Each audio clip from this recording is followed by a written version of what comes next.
तो छायावाद पर ये तीसरी परिचर्चा है। 2 परिचर्चा इस पर हो चुकी है। छायावाद की विशेषता में 10 विशेषताओं का हमने यहाँ उल्लेख किया है। इसके पहले कि हम ये भी जाने कि छायावाद के संदर्भ में समीक्षकों का क्या कहना है। एक समीक्षक हैं गंगा प्रसाद पांडे। इन्होंने छायावाद को वस्तुवाद और रहस्यवाद के बीच की कड़ी माना। न तो ये पूर्णतया वस्तुवाद है और न ही पूर्णतया रहस्यवाद है, बल्कि दोनों के बीच की कड़ी है। इनका उल्लेख हम तुलनात्मक ढंग से करें तो रामकुमार वर्मा का भी कथन है कि जब परमात्मा की छाया आत्मा में पड़ने लगती है और आत्मा की छाया परमात्मा में, तब उसे हम छायावाद कहते हैं। थोड़ा सा चित्रात्मक ढंग से देखा जाए, मान लेते हैं ये आत्मा है और यहाँ एक दूर सत्ता है जिसे हम नाम देते हैं परमात्मा। यानी आत्मा की छाया परमात्मा में पड़ने लगे या परमात्मा की छाया आत्मा में, यही छायावाद है। मतलब छायावादी कवि ईश्वर से सीधे शक्ति प्राप्त करता है। वह अपने और ईश्वर के बीच, अपने हृदय, अपनी आत्मा और परमात्मा के बीच में किसी अन्य तथ्य या वस्तु को स्वीकार नहीं करता। इसका आशय है कि अगर हम परमात्मा को ब्रह्मांड माने, परमात्मा को शून्य बताएं, परमात्मा को संपूर्ण सृष्टि माने, तो इसका आशय है कि छायावादी कवि अपनी आत्मा को इस ब्रह्मांड में और ब्रह्मांड की शक्तियों को अपनी आत्मशक्ति में विलीन कर देना चाहता है। ये रामकुमार वर्मा का कथन है। शुक्ल जी एक केसरी नारायण शुक्ल हैं। उन्होंने नाम दिया कि छायावाद के व्यक्तिवाद, आत्माभिव्यक्तिवाद, कलावाद आदि बुर्जुआई संस्कृति के विविध रूप हैं। एक शब्द यहाँ पर प्रयुक्त हुआ, बुर्जुआई संस्कृति। ये बुर्जुआई संस्कृति का मतलब है, पहले हम ये जाने बुर्जुआ क्या है। ये फ्रांस की क्रांति के पश्चात 1789 में फ्रांस की क्रांति हुई थी, उसके पश्चात यूरोप में एक शब्द का प्रयोग हुआ, बुर्जुआ। बुर्जुआ एक प्रकार से मध्यम वर्ग है, जो न तो मजदूर है, न ही श्रमिक है और न ही पूंजीपति है। उसके बीच का वर्ग है। उसे पूंजीपति से भी एडजस्ट करना है और सर्वहारा वर्ग यानी श्रमिक वर्ग से भी एडजस्ट करना है। मतलब ये है कि वह दोनों के बीच एडजस्ट करे। जैसे मोजा होता है, मोजा को जूते के साथ भी एडजस्ट करना है और पैर के साथ भी एडजस्ट करना है। तो बुर्जुआ को हम लोग मध्यम वर्ग कहते हैं। मध्य वर्ग में डॉक्टर आ गए, शिक्षक आ गए, इंजीनियर आ गए, अधिवक्ता यानी वकील आ गए और सरकारी सर्विस वाले जो भी आते हैं सरकारी सेवा में, सब मध्य वर्ग की श्रेणी में आते हैं। तो ये बुर्जुआई संस्कृति के ये विविध रूप हैं। यानी मध्य वर्ग की जो संस्कृति है, उसी संस्कृति का इसमें विविध रूप दिखाई पड़ता है। लेकिन महादेवी वर्मा के शब्दों में अगर देखें तो उन्होंने छायावाद को प्रकृति के बीच जीवन का उद्गीत बताया। प्रकृति में अपनी रागात्मकता को जोड़ना, अपने रागात्मक संबंध को प्रकृति के साथ जोड़ना, यह महादेवी वर्मा की अपनी विचारधारा है। इसमें डॉक्टर नगेंद्र की चर्चा तो हम लोगों ने कल किया था, स्थूल के प्रति सूक्ष्म का विद्रोह, लेकिन डॉक्टर नगेंद्र इसका महत्व भी रेखांकित करते हैं कि छायावाद के महत्व के संदर्भ में लिखा कि इस कविता का गौरव अक्षय है, इसकी समृद्धि की समता केवल भक्ति काव्य कर सकता है। अब जरा इस पर ध्यान दें कि इसकी समृद्धि की समता केवल भक्ति काव्य कर सकता है। भक्ति काव्य कर सकता है, इसका मतलब ये हुआ कि भक्ति काल में भी जो भक्त है वो सीधे ईश्वर से निवेदन करता है। उसने दरबारी संस्कृति का विरोध किया, उसके बीच में कोई नहीं आया और उसके मन में जो भाव आए उन भावों को व्यक्त किया, वह स्वच्छंद रूप से व्यक्त किया। कबीर की स्वच्छंदता, कबीर ने समय, परिवेश, स्थानीय रूपकों का प्रयोग किया। छायावादियों ने भी समय काल के अनुसार रूपकों का प्रयोग किया। इस प्रकार से डॉक्टर नगेंद्र भक्ति काव्य से इसकी समता यानी तुलना करते हैं। हमें पुनः इनकी विशेषताओं पर जाना है तो सबसे पहले छायावाद की जो पहली विशेषता है वो है व्यक्ति स्वातंत्र का स्वर। व्यक्ति स्वातंत्र का मतलब होता है कि अब हम किसी के निर्धारित मार्ग पर, किसी के बताए हुए मार्ग पर नहीं चलेंगे। हमारे रास्ते का निर्धारक कोई दूसरा नहीं होगा। कोई हमें ये न बताए कि आप इस प्रकार से रचनाएं करिए, यानी हम किसी का अनुकरण नहीं करेंगे और किसी का अनुसरण भी नहीं करेंगे। अपने द्वारा स्वतः पथ का सृजन करेंगे। हमें किसी से रास्ता पूछने की भी आवश्यकता नहीं है। और फिर हमारा जो व्यक्तिगत स्वाधीनता है, हमारी जो स्वयं की स्वतंत्रता है, वह स्वतंत्रता स्व के द्वारा निर्धारित होगी। समीक्षकों ने इसे अस्तित्ववाद भी कहा कि यहाँ पर छायावादी कवि व्यक्ति को स्वतंत्र कराने हेतु उसकी निजता हेतु बल देते हैं। तो अस्तित्व का मतलब ही होता है कि हमारा कुछ अपना निजपन भी है, हमारी कुछ अपनी निजता है, हमारी कुछ अपनी सोच है और हम उसी सोच के अनुसार कार्य करेंगे। जैसे परिवार में कोई व्यक्ति अपनी स्वतंत्र सत्ता रखते हुए भी परिवार को साथ में लेकर चले, उसी प्रकार से छायावादियों ने सबको आज़ादी दी। छंदों को भी आज़ादी दी, अलंकारों को भी आज़ादी दी, रस को भी आज़ादी दी, काव्य सौष्ठव पूरा का पूरा इनका आज़ाद है, शब्द विन्यास को आज़ादी दी, भाषा को आज़ादी दी, विचारों को आज़ादी दी और विषय वस्तु या कथा वस्तु को भी आज़ादी दी। मतलब पुराणों द्वारा, शास्त्रों द्वारा, काव्य शास्त्र के मानदंडों का सहारा नहीं लिया। अगर काव्य शास्त्र के मानदंडों का सहारा ये कवि लेते तो फिर कामायनी की रचना करने से पहले हम उसका वस्तु परिचय देते। मतलब ईश की वंदना हम लोग पढ़ते हैं, रामचरितमानस सर्वसुलभ है।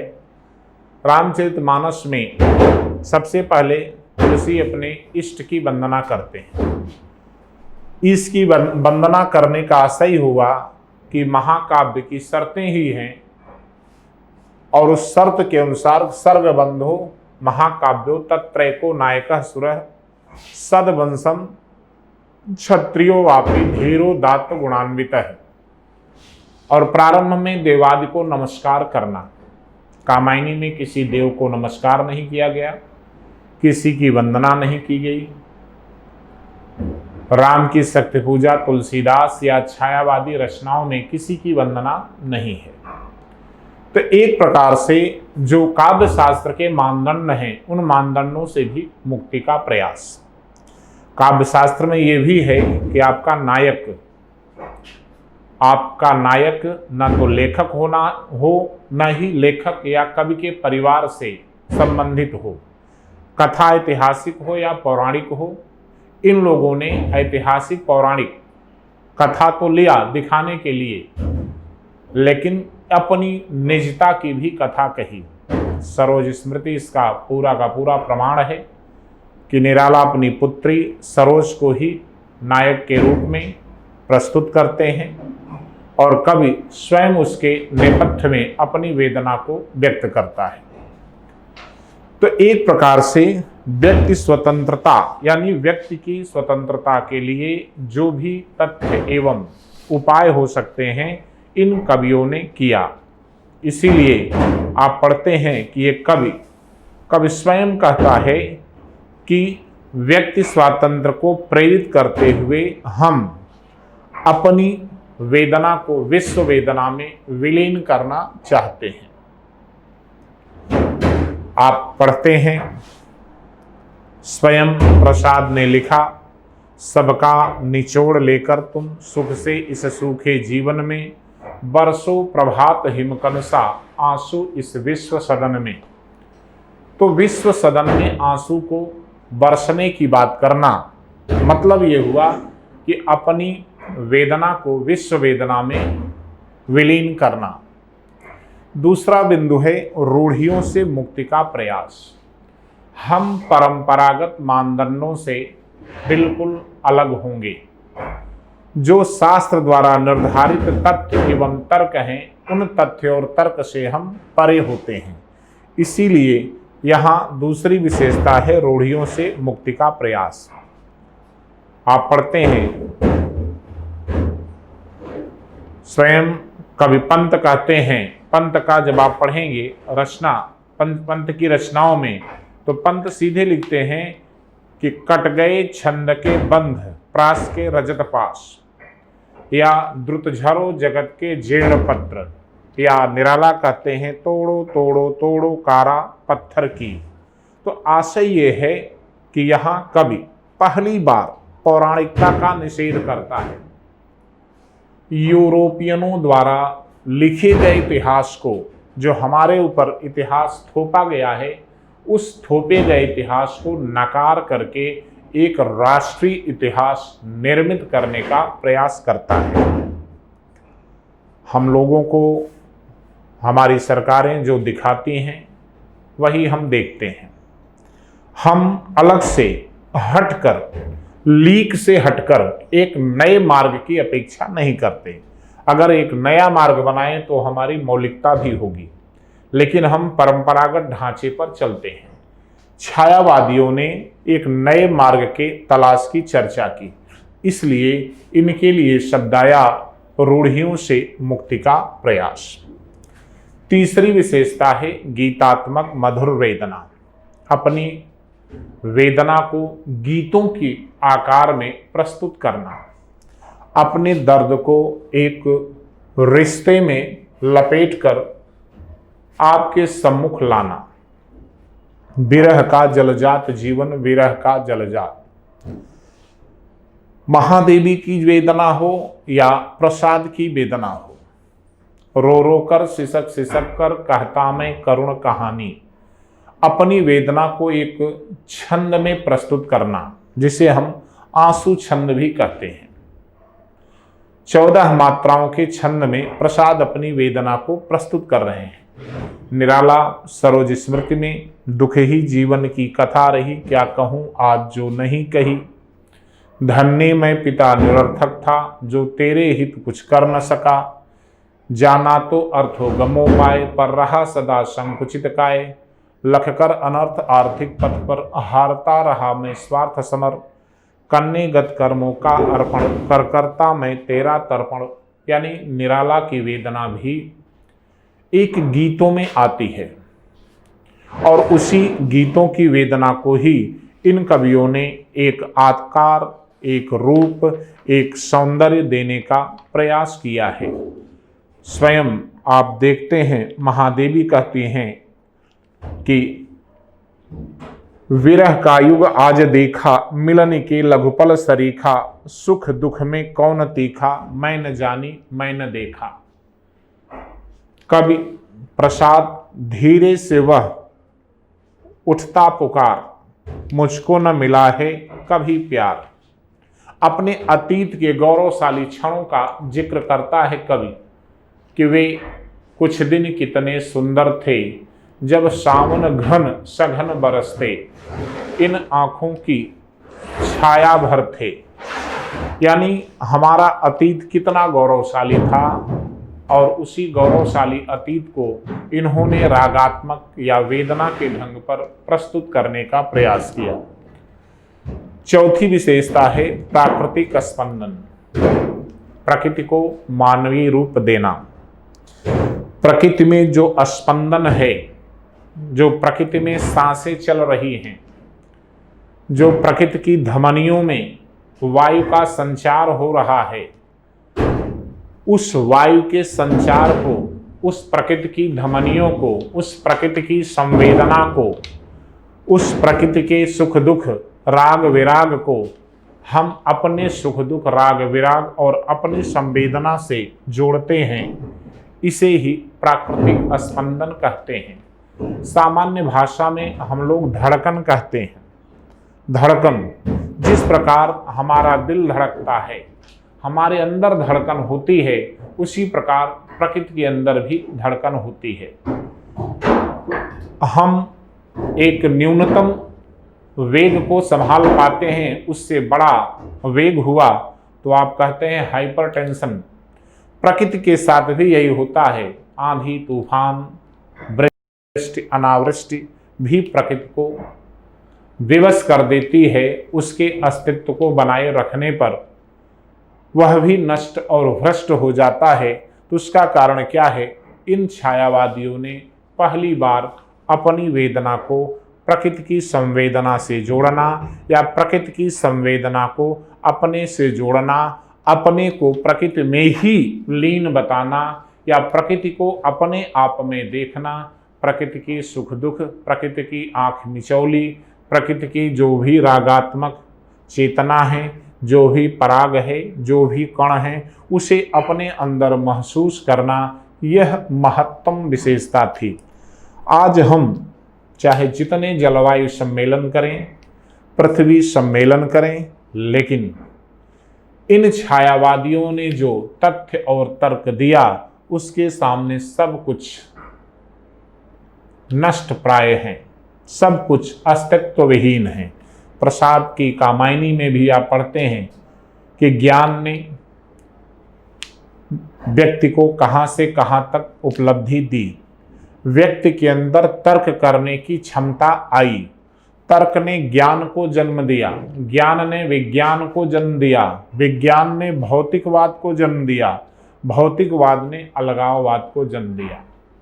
आज जो भी हमारे अंदर अलगाववाद की प्रवृत्ति है, वह कहीं न कहीं हमारे अंदर के भौतिकवाद को ही तुष्ट करता है।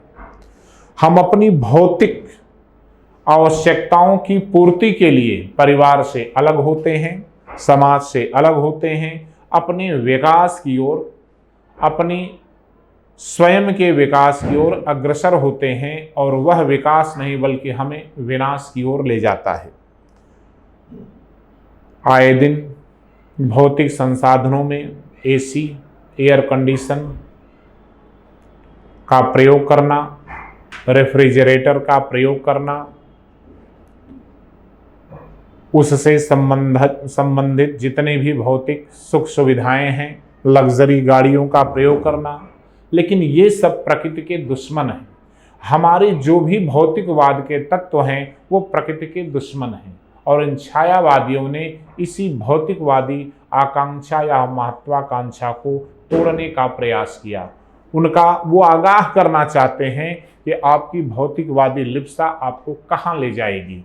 जरा सोचिए, कामायनीकार ने स्वयं लिखा, स्वयं देव थे तो क्यों न विशृंखलित होती सृष्टि। मतलब कामायनीकार कवि प्रसाद कहते हैं कि स्वयं देव थे। जल प्लावन की कथा शतपथ ब्राह्मण से ली कामायनी के लिए, और ये भी बताया कि स्वयं देव थे। देवों ने अतिशय भोग किया और उनकी भोगवादी प्रवृत्ति के कारण पूरा का पूरा जल प्लावन हुआ, प्रलय हुआ। आज अगर हमारी भोगवादी प्रवृत्ति बढ़ रही है तो हम प्रलय को भी आमंत्रित कर रहे हैं, और इसी भोगवादी प्रवृत्ति के लिए प्रसाद ने आगाह करने का प्रयास किया। दूसरा, भोगवादी प्रवृत्ति हमारे किसको तुष्ट करती है? अहंकार को, अहम को, और अहम को तुष्ट करती है। तभी हम कहते हैं कि स्वयं देव थे। हम दैवत्व की ओर अग्रसर होते हैं, वो आध्यात्मिकता से नहीं, भौतिकता से। हम देवताओं की परिकल्पना मन मस्तिष्क में करते हैं तो उनकी आध्यात्मिक शक्ति प्राप्त करने के लिए नहीं, बल्कि उनकी भौतिकवादी शक्ति को प्राप्त करने के लिए। हम अगर वायुयान की गति बढ़ाना चाहते हैं तो ये बताने का प्रयास करते हैं कि राम जिस पुष्पक विमान से आए थे उस विमान की गति क्या थी और हमारे विमान की गति क्या है। हम उनकी आध्यात्मिकता का अनुकरण करना नहीं चाहते, और हमारी यही भोगवादी वृत्ति हमारे अंदर अलगाववाद को पैदा कर रही है। जब कश्मीर की समस्या आती है, अलगाव की जो आतंकवादी हैं, उन आतंकवादियों में अलगाव की प्रवृत्ति क्यों आई? क्योंकि उन्हें भौतिक संसाधन चाहिए। वो अपनी भोगवादी प्रवृत्ति को ज़्यादा से ज़्यादा बढ़ाना चाहते हैं। हम जलवायु सम्मेलन करते हैं, और जलवायु सम्मेलन करके प्रकृति के दुष्प्रभावों, प्रकृति पर पड़ने वाले जो भी मानव जनित को कृत्य हैं उनको रोकने का प्रयास करते हैं। लेकिन दुर्भाग्य क्या है कि हम बाहर वृक्षों की कटाई करते हैं और घरों में प्लांटेशन सजाते हैं। बाहर वृक्षों की कटाई करते हैं, घरों में प्लांटेशन सजाते हैं। तात्पर्य यह है कि एक प्रवृत्ति हमारे अंदर क्या है, और वह प्रवृत्ति है अतिशय भोग की, और उसी प्रवृत्ति को रोकने का प्रयास किया गया है प्राकृतिक स्पंदन के सहारे। पंत जी तो स्वयं को पर्वत पुत्र कहते हैं। उन्होंने स्पष्ट लिखा कि प्रकृति करने की प्रेरणा, प्रकृति से ही कविता करने की प्रेरणा उन्हें मिली। और तो और प्रसाद ने तो अपने एक निबंध प्रकृति सौंदर्य में प्रकृति को विलक्षण ईश्वरीय देन कहा है, उसे विश्वात्मा की छाया कहा है। यानी प्रकृति विश्वात्मा की छाया है, इस विश्व के आत्मा की छाया है प्रकृति। हम लोग सामान्य ढंग से कहते हैं कि प्रकृति अपना संतुलन स्वयं स्थापित करती है। आज जिस कोरोना वायरस की चर्चा हो रही है, बड़े बड़े विकसित देशों में लाखों की संख्या में लोग मर रहे हैं, उसका कारण क्या है? प्रकृति स्वयं को व्यवस्थित करती है, प्रकृति स्वयं संतुलन अपना स्थापित करती है। और इन छायावादी कवियों ने उसी संतुलन की चर्चा प्राकृतिक स्पंदन के सहारे की है। नारी विषयक नव्य धारणा, ये पांचवी विशेषता है। स्त्री के संदर्भ में एक नया दृष्टिकोण लाना। जरा हम सोचें, भारतेंद्र युग में स्त्रियों के संदर्भ में कवियों ने कुछ नहीं कहा। द्विवेदी युग में उपेक्षित स्त्री पात्रों की चर्चा की गई कि जो स्त्री पात्र उपेक्षित हैं उन्हें स्थान दिया जाए। छायावादियों ने उनकी चर्चा करने के बजाय उन्हें अपने साथ लेकर मानव के बराबर उन्हें स्थान दिलाना। सोचिए,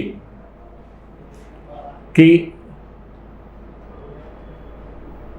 विधवा नारी के संग पावन गंगा स्नान की परिकल्पना करना उनकी नारी विषयक नव्य धारणा की सूचना है।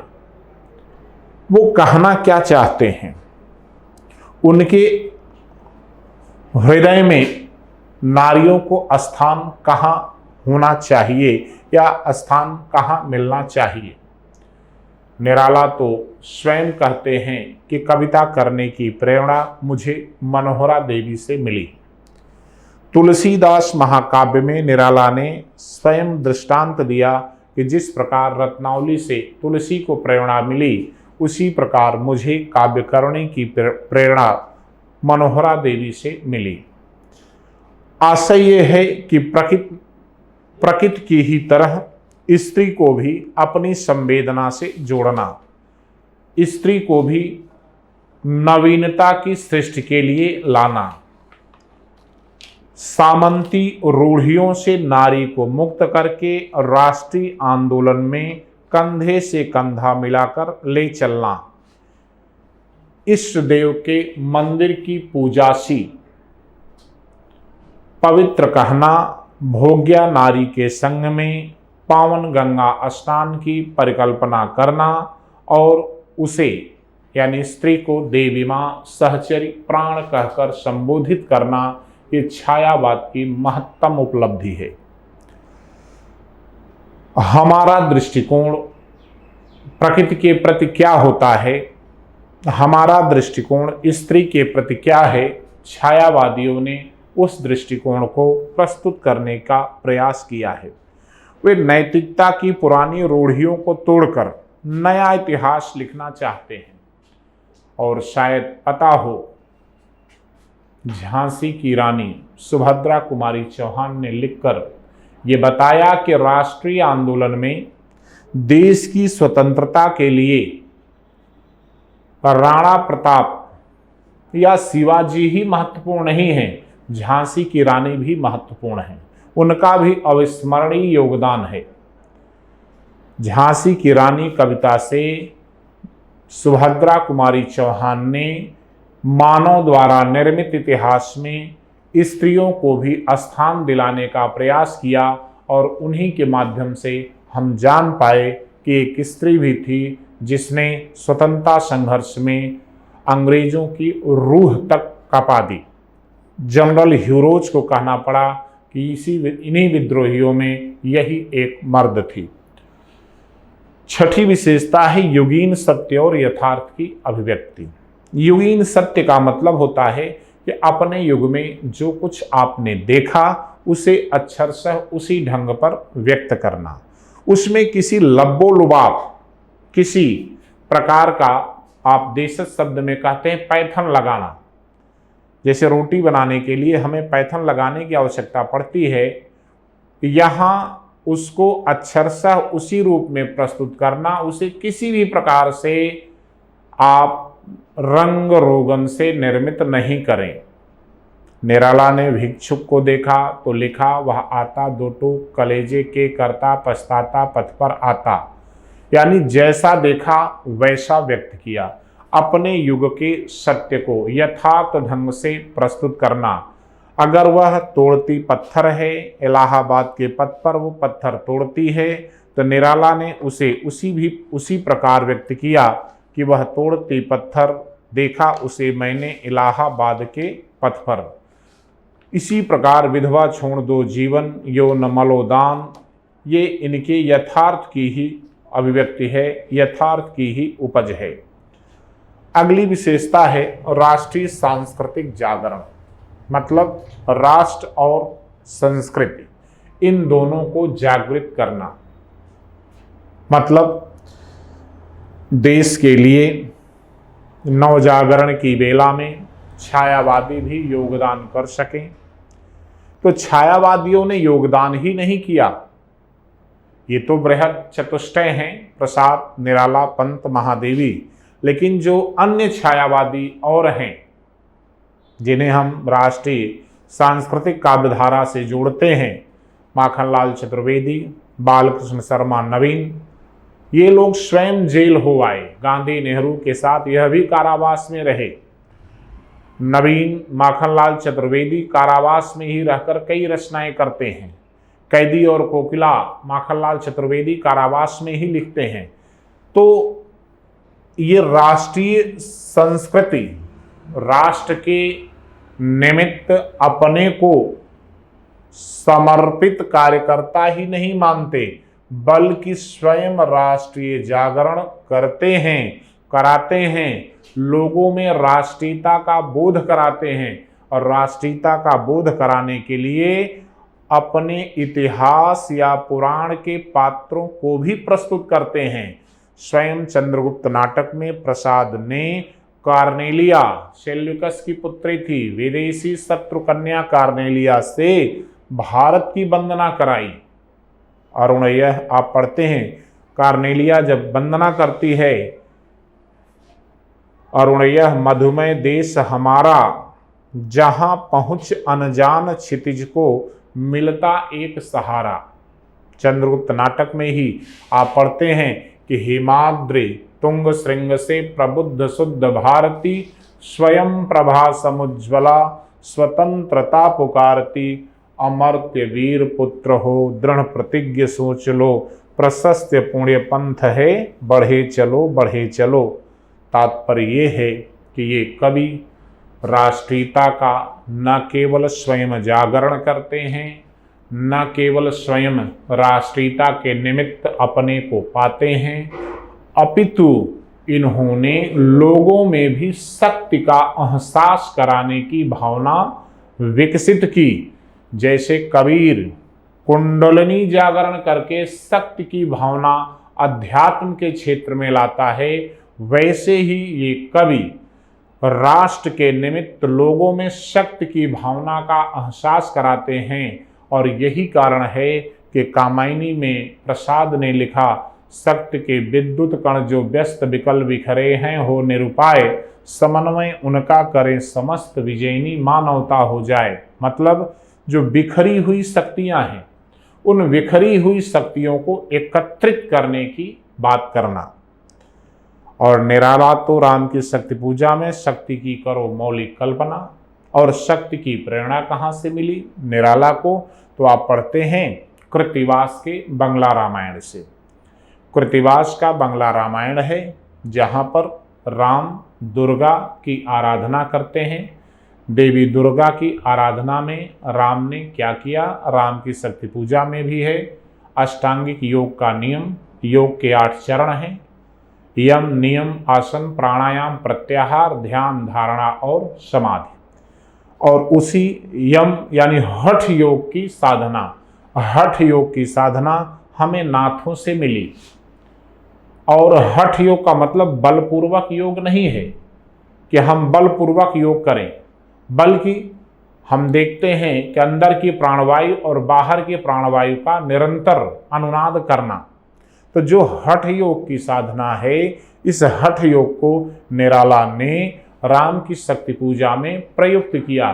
तो बंगाल के बंगला कृत्तिवास रामायण से, नाथों के हठ से, पतंजलि के योग दर्शन से, एक प्रकार से पूरी भारतीय संस्कृति को, भारतीय संस्कृति की जो विशेषता है आत्मसात्तीकरण, आत्मसात्तीकरण हमने बंगला साहित्य से भी लिया, हमने नाथों से भी लिया, हमने सहज योग की अवधारणा सिद्धों से भी ग्रहण की, और हम निरंतर संस्कृत साहित्य के अष्टांगिक योग से भी अपने को जोड़ते हैं।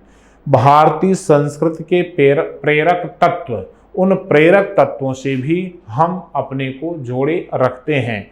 और यही कारण है कि छायावादियों ने राष्ट्रीय सांस्कृतिक जागरण की अवधारणा को विकसित की। तात्पर्य है कि भारतीय अध्यात्म की जो प्रक्रिया है, उस अध्यात्म की प्रक्रिया को इन छायावादियों ने ग्रहण किया। स्वयं प्रसाद कश्मीरी शैव, जिसे बसव ने प्रस्तुत किया था, जहाँ जगत मिथ्या नहीं आनंद पूर्वक है, ब्रह्म सत्य है तो जगत आनंद पूर्वक है। निराला ने विवेकानंद के नव हिंदूवाद, नव वेदांत को ग्रहण किया। पंत ने महर्षि अरविंद की अंतश्चेतना को ग्रहण किया। महादेवी ने बौद्धों की करुणा को ग्रहण किया। एक प्रकार से भारतीय संस्कृति के जो महत्वपूर्ण तथ्य थे, जो महत्वपूर्ण तत्व थे, जो इस जगत के कारक थे, जो इस जगत के नियोक्ता थे, उनके द्वारा प्रस्तुत अध्यात्म के सूत्रों को इन छायावादियों ने ग्रहण किया। भारतीय संस्कृति का जो महत्वपूर्ण कार्य है वह हमें संस्कृत साहित्य में मिलता है। संस्कृत साहित्य के भारतीय वाङ्मय में पढ़ते हैं, प्रकृत्या सुरम्यम विशालम प्रकामम सरित्तार हारै ललामम निकामम हिमार्दर दिलाटे पदे चैव सिंधु अयम भारतम तत्सदा रक्षणीयम अनेके च वेशा अनेके च देशा अनेकानि रूपाणि भाषा अनेका। और संस्कृत साहित्य को भी इन छायावादियों ने अपने ढंग से ग्रहण किया। प्रसाद संस्कृत के विद्वान थे, निराला संस्कृत के विद्वान नहीं थे। बंगला, उन प्रारंभिक शिक्षा बंगला में हुई, लेकिन उन्होंने अपने छायावादी शब्दों को गढ़ने में संस्कृत शब्दकोश का सहारा लिया और एक प्रकार से जो इस युग में सांस्कृतिक जागरण है वह हमारी संस्कृति की ही एक देन बता सकते हैं।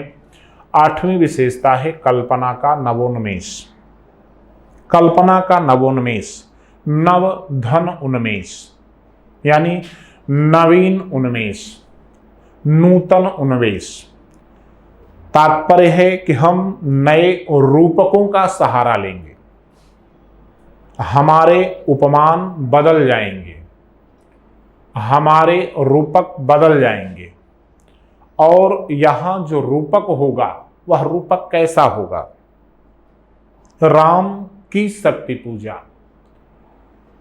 यहां राम की शक्ति की पूजा नहीं हो रही है, बल्कि राम द्वारा शक्ति की पूजा की जा रही है। राम ने शक्ति की पूजा क्यों की?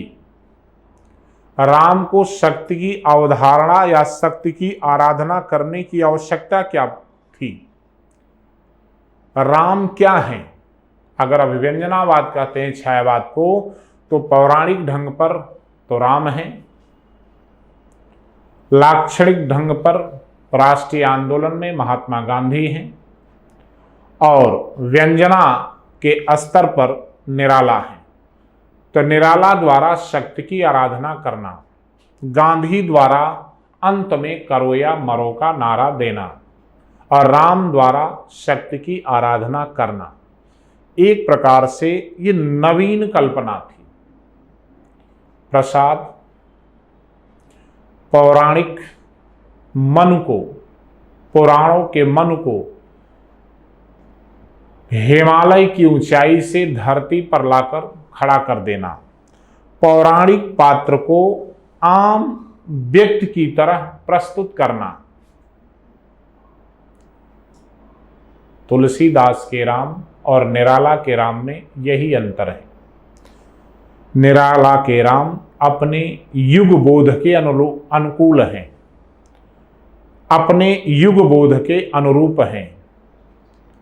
तुलसी के राम कहने को तो सामान्य राम हैं, लेकिन मर्यादा पुरुषोत्तम से भी आगे है। तुलसी ने तो राम को मर्यादा पुरुषोत्तम की तरह कूट कूट कर गढ़ा है।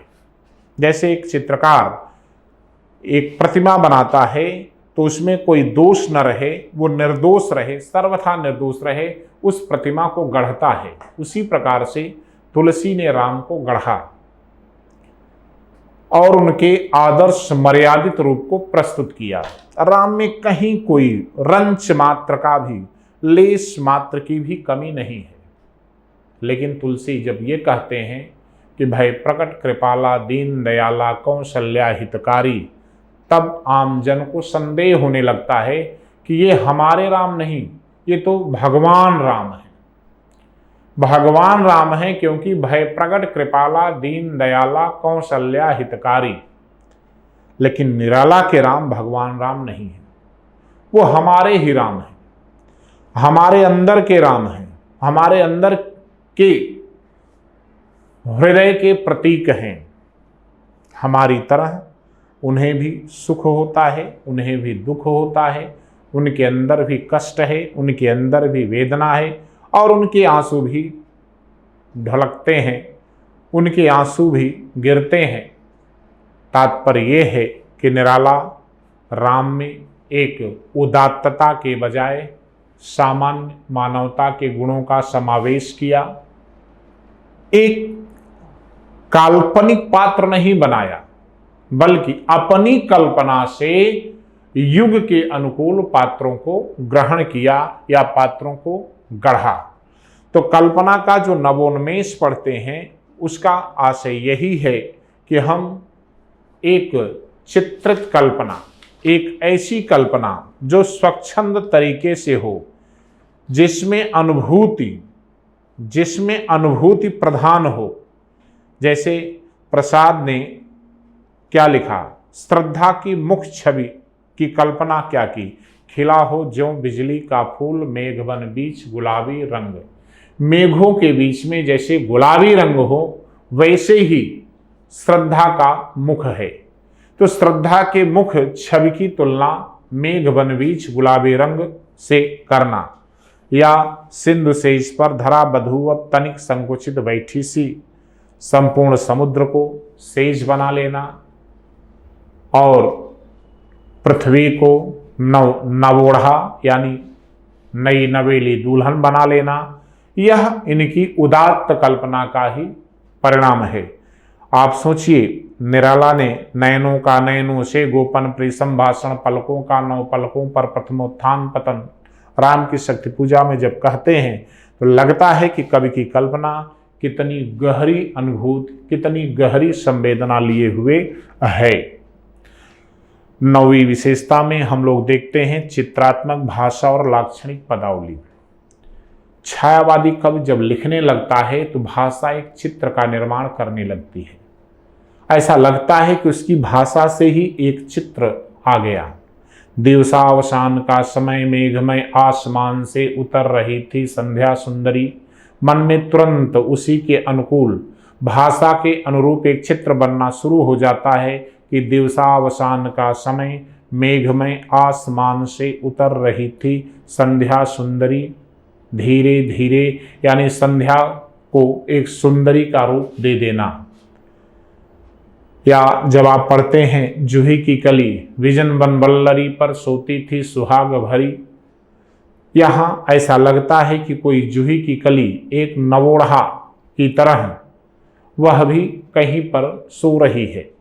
तात्पर्य यह है कि इन कवियों ने अपनी भाषा के सहारे एक नया रूप देने का प्रयास किया। प्रसाद के यहाँ पढ़ते हैं विशेषण विपर्यय का प्रयोग करना। विशेषण विपर्यय, अलंकार में विशेषण विपर्यय, दो विशेषण एक साथ। इस करुणा कलित हृदय में क्यों विकल रागिनी बजती, करुणा कलित हृदय में अब विकल रागिनी बजती। रागिनी विकल है और करुणा कलित हृदय, करुणा कलित हृदय, हृदय के पहले दो विशेषताएं हैं, दो विशेषण लगे हैं, करुणा और कलित, दो विशेषण हैं, तो इसे आप कहते हैं विशेषण विपर्यय। जहां किसी अलंकार में एक विशेष के साथ दो विशेषण हों तो उसे विशेषण विपर्यय नाम दिया जाता है। फिर छायावादियों ने नया शब्दकोश गढ़ा, नया शब्दकोश बनाया, और इस शब्दकोश की भाषा अपने पूर्ववर्ती भाषा विधानों से भिन्न है। क्यों? मधुमय अभिशाप, सुंदर पाप, घायल आंसू। आंसू घायल नहीं होता, लेकिन छायावादियों ने आंसू के लिए शब्द का प्रयोग किया। घायल आंसू, टलमल, फेनिल, मलय वाहिका, वायु के लिए। इस प्रकार से जो नए नए शब्द बनाए, इसीलिए हर शब्द लक्षण के अनुकूल बनाए गए, हर शब्द परिवेश के अनुकूल चले। इसी कारण से छायावादियों में एक विशेषता देखने को मिलती है, चित्रात्मक भाषा, लाक्षणिक पदावली। अंतिम विशेषता है विविध काव्य रूपों का प्रयोग। जैसे हम द्विवेदी युग में पढ़े महाकाव्य है, प्रबंध काव्य है, वैसे छायावाद में भी आप विविध काव्य रूपों का प्रयोग हुआ देख सकते हैं। विविध काव्य रूपों का प्रयोग का आशय यही हुआ कि कामायनी यदि महाकाव्य है, प्रबंध काव्य पंत का लोकायतन है, प्रेम पथिक है, महाकाव्य कामायनी, यहाँ प्रबंध में तुलसीदास भी शामिल कर सकते हैं। तुलसीदास और रचनाएं हैं, हम केवल एक संक्षेप दे रहे हैं। खंड काव्य प्रेम पथिक को रख सकते हैं।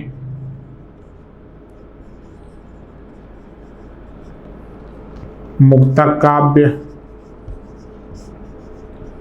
आंसू, गीत काव्य या इसे हम शोक गीत भी कहते हैं। शोक गीत, सरोज स्मृति,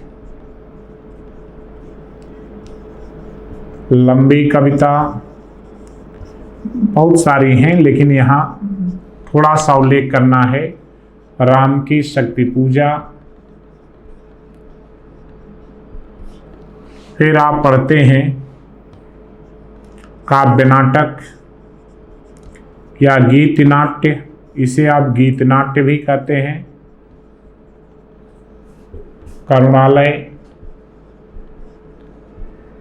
तात्पर्य यह है कि काव्य के विविध रूप। विविध रूप का मतलब हुआ कि शोक गीत, लंबी कविता, काव्य नाटक, ये सब नए ढंग से आ रहे हैं।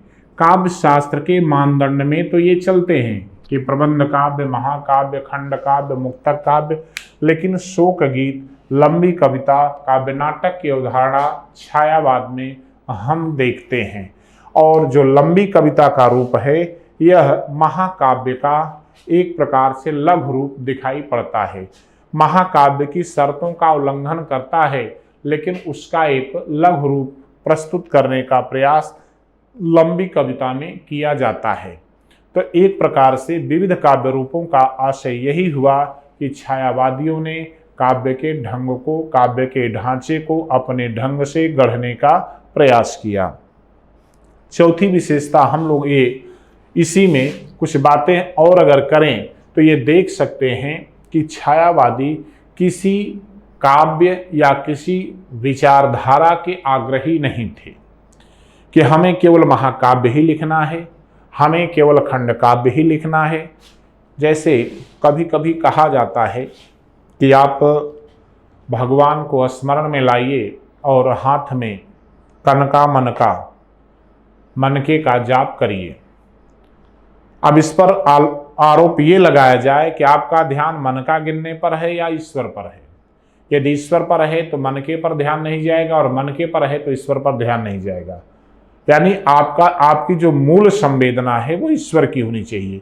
और जब ईश्वर आपके हृदय में है या आप ईश्वर को हृदय से स्मरण में लाते हैं, तो उसके लिए किसी अन्य साधनों की आप अपेक्षा नहीं करते। उसी प्रकार से छायावादियों ने अपनी वेदना को, अपने भावों को प्रस्तुत करने के लिए काव्य यानी खंड काव्य, महाकाव्य, मुक्तक काव्य, लंबी कविता, ये कोई रूपक नहीं बनाया कि हमें इसी ढांचे में, इसी विन्यास में रचनाएं करनी है। वे अपनी बातों को कहे, लेकिन समीक्षकों ने उसे अपना अलग ढंग दिया कि ये लंबी कविता है, ये मुक्तक काव्य है। आंसू प्रसाद की जीवन की स्मृतियों को, अतीत के स्मृतियों को प्रस्तुत किया है, और वह भी वेदना करुणा के सहारे। तो अतीत जीवन की स्मृति के माध्यम से, अतीत जीवन के रागात्मकता को स्मृति के माध्यम से प्रस्तुत कर रहा है कवि, लेकिन वो स्मृति काव्य न होकर के ये मुक्तक काव्य के रूप में प्रस्तुत हो रहा है। शोक गीत निराला की अपनी पुत्री की वेदना है, पुत्री की मृत्यु के उपरांत की निराला की जीवन स्थितियों, मन स्थितियों का चित्रण है, जो शोक गीत के रूप में प्रस्तुत है। पश्चिम में अंग्रेजी साहित्य में एलेगी शब्द का प्रयोग किया जाता है और हिंदी साहित्य में इसके लिए एक शब्द दिया गया, शोक गीत। जैसे गद्य विधाओं में महादेवी के यहाँ हम लोग रेखा चित्र पढ़ते हैं, जिसे व्यक्ति चित्र कहा गया, भाव चित्र कहा गया, तो गद्य में जो पद्य में छायावाद है, जो वेदना है, जो करुणा है, जो भाव है, वही गद्य में छोटे विन्यास में, छोटे रूप आकार में रेखा चित्र के माध्यम से इन कवियों की संवेदनाएं या वेदनाएं भी दिखाई पड़ती हैं। तो स्पष्ट है कि हिंदी काव्यधारा में छायावाद 1918 से 36 लगभग एक पीढ़ी तक का नेतृत्व किया और इस एक 18 वर्ष के काल में इसने अपनी संवेदना, अपनी भाषा शक्ति, अपनी कल्पना, अपनी स्पंदन, अपनी करुणा की आर्त पुकार के माध्यम से एक भावधारा, एक अलग काव्यधारा का निर्माण किया, जो पुरातनता से बिल्कुल मेल नहीं खाती, अतीत में चली आ रही विचारधारा से पृथक एक स्वतंत्र अस्तित्व बनाते हुए आगे के कवियों को प्रेरणा देती हुई यह विचारधारा है और यही इसकी महत्तम उपलब्धि भी है।